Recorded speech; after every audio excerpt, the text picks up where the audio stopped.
What's up, everybody? Thralls here once again. I'm Necrotic. I'm Jammin. And we have yet another album review for you. So another one that was on our radar, namely because we reviewed their last one, and it was quite the fucking head trip. And we saw they had another album coming out, and we figured, hey, why not scramble our brains once again? So we are going to go over the latest offering from Defiled, The Highest Level. This also comes out on the 28th of April on Season of Mist Records. This band formed in 1992 in Tokyo. This is their 7th album overall. Like I said, we reviewed their last album, Infinite Regress, which was an amazing collection of musical death metal seizures. And it left us pretty fucking scrambled. So here we are again. This band is absolutely insane.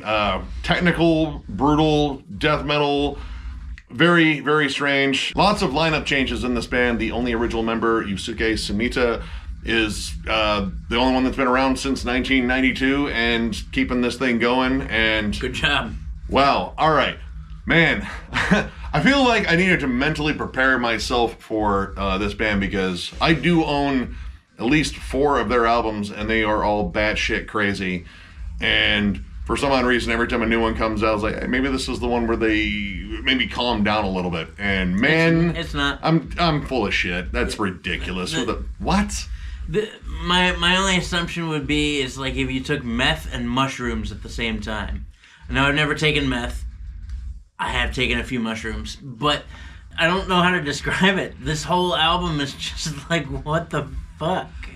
Yeah, it's, again, spastic, just constantly shifting around, technical, very atonal. It's kind of like Portal, except, minus the darkness and maybe more meth. It's very just hard to grasp. Opening track, Off Limits, might be one of the most straightforward tracks. It's almost more of like a death grind song. Straightforward. And it's fast. It's very abrupt in terms of its shifts. The solo break on it is oddly proggy, which is kind of a thing on this album where the leads are like atonal but melodic, but they're kind of more suited for like prog metal. Like they just feel really strange. But really strange is the main gear of this. And man, like you don't even have a moment to prepare yourself for like the next tracks, because these come at like a bullet trained pace and they move so fucking fast. Like this album is the equivalent of getting a hornet's nest fucking thrown in your face. And you have no time to prepare. It just immediately fucks you up. It's rough to talk about. I don't really even know where to start because there's crazy influences all over this album. Like you get a lot of like I got Hate Eternal moments and Entrapped. Warmonger is kind of like a cross between Into the Moat and Car Bomb. It's almost impossible to latch onto. Every time you get cool sections, like towards the end of Madness Accelerated, which should have been the name of this fucking album. Yep, you get this really nasty death metal groove, but it only hangs around one measure. That's it. That's kind of like a microcosm of this album. Like you can't. And it's so spastic. It's like if Voivod was a grind band. Yeah. I could see this definitely appealing to fans of like Gorguts, Obscura. It's kind of in that same vein. The riff work is atonal, lots of weird descending riffs all over the place, and they're very squawky. And honestly, like the more we listened to it, the more it sounded like this was just kind of matched up to the insane drum performance on here, which is just nuts. Like you have some of the most wild blasting on here. You have like straightforward blast beats, but you get them for like a second before they change. Lots of like weird broken up rhythms in terms of the blasts, and like tribal percussion, then into like sort of thrashy rhythms, and then like more like brutal like blasting like you would hear in bands like Hideous Divinity or Hour of Penance or Vomit the Soul, shit like that. But it's so hard to get a hold of. Yeah, it's like if Flo from Cryptopsy had a baby with Bron Daler from Mastodon, because there's turnovers all over the place, but there's crazy blast beats and insane fucking speed, but like it's just kind of jumbled in there. Yeah.